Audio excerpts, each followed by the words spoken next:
On va se brancher sur le branchement de diagnostic de ce véhicule-là. Il y a 2 ans, le CAA a mené une enquête. Les spécialistes ont analysé le niveau de pollution de 511 voitures, des modèles qui avaient plus de 8 ans. On se rend compte qu'il y a à peu près le tiers, donc 31 des véhicules qui circulent sur les routes du Québec et qui ont plus de 8 ans, qui ne passeraient pas un test d'inspection environnementale. Au Québec, plus du tiers des véhicules de promenade en circulation ont plus de 8 ans.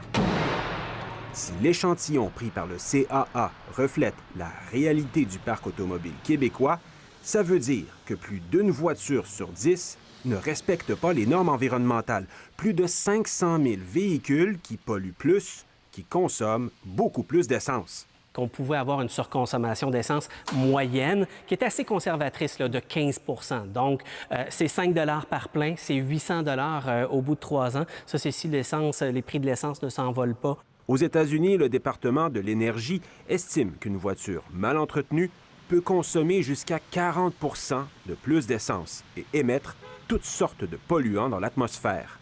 Tout ce qui émane d'une voiture à essence, d'une voiture à diesel, c'est du dioxyde d'azote, du dioxyde de soufre, de l'ozone, des particules fines, ultra fines. Lorsqu'on respire ça, ça vient toucher tout notre système, pas seulement les poumons. On entend toujours parler des asthmatiques, mais ça va beaucoup plus loin que ça. Pour le Dr Reeve, la pollution des voitures mal entretenues est carrément un problème de santé publique. Mais le rapport 2019 de Santé Canada, donc l'organisme le plus officiel que vous pouvez imaginer, dit que c'est 117 milliards de dollars de soins de santé au Canada. Pour la mortalité, on parle de quelque chose comme environ, il y a une fourchette de 15 à 20 000 décès annuels accidentaires dus à la pollution atmosphérique au Canada. Ça fait 25 ans qu'André Bellil milite en faveur d'un programme d'inspection pour s'assurer que les voitures en circulation respectent les normes environnementales. Mais on n'éliminera pas les véhicules thermiques d'ici à demain matin ou à la fin de l'année 2020. Là, hein? On va vivre avec depuis pour encore longtemps. Et ça fait longtemps qu'il aurait dû avoir le programme. Le programme devait être en place en mai 2002. Puis aux États-Unis, là, la Californie puis le New Jersey, ils ont des programmes d'inspection obligatoires depuis les années 70. Donc, on est complètement dans le monde là, arriéré. Hey, même au Kazakhstan, ils ont un programme d'inspection depuis 15 ans.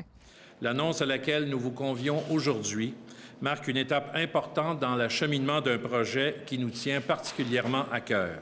En 2011, André Bellil était debout aux côtés de Pierre Arcan, alors ministre de l'Environnement, lorsque Québec a tenté de mettre en place un programme d'inspection des véhicules.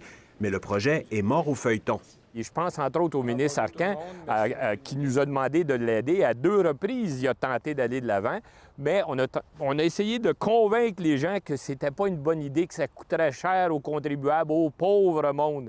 Bien, c'est exactement le contraire. Le véhicule qui marche mal coûte cher à garder sur la route, il consomme plus. Donc, un programme d'inspection aurait permis de faire des économies. C'est une politique de pays du tiers-monde, de ne pas être capable d'aller de l'avant et de baisser significativement nos mortalités, notre pollution, notre émission de GES par un simple système d'inspection des véhicules. Ça me semble être un droit civil essentiel. Tous les modules du véhicule. Mais l'idée d'un programme d'inspection systématique des voitures ne fait pas l'unanimité. L'arnaque se fait au départ dans les inspections. Selon Georgini, un programme d'inspection peut être utile les premières années, le temps de repérer les véhicules les plus polluants. Mais après un certain temps, les inspections deviennent, selon lui, inutiles. C'est en partie pourquoi l'Ontario a cessé l'inspection obligatoire. Si on inspecte 100 voitures pour en trouver 3 qui polluent, puis on n'en répare que 1 sur 3, c'est à peu près ça à la fin des programmes à Vancouver et en Ontario. C'est pas efficace. Et ce sont les automobilistes les moins fortunés qui risquent d'en payer le prix. Ce que CA Québec souhaite, c'est surtout de ne pas en ajouter au fardeau des automobilistes. Le CAA propose d'utiliser l'argent de ce qu'on appelait le fonds vert pour réduire les coûts d'entretien et encourager les gens à prendre soin de leur véhicule. Une idée qui plaît au Dr Reeve. Il y a des subsides pour toutes sortes d'améliorations de notre efficacité énergétique, par exemple les programmes pour changer portes et fenêtres, pour baisser la consommation d'énergie dans nos maisons. Donc, le fonds vert serait tout à fait approprié.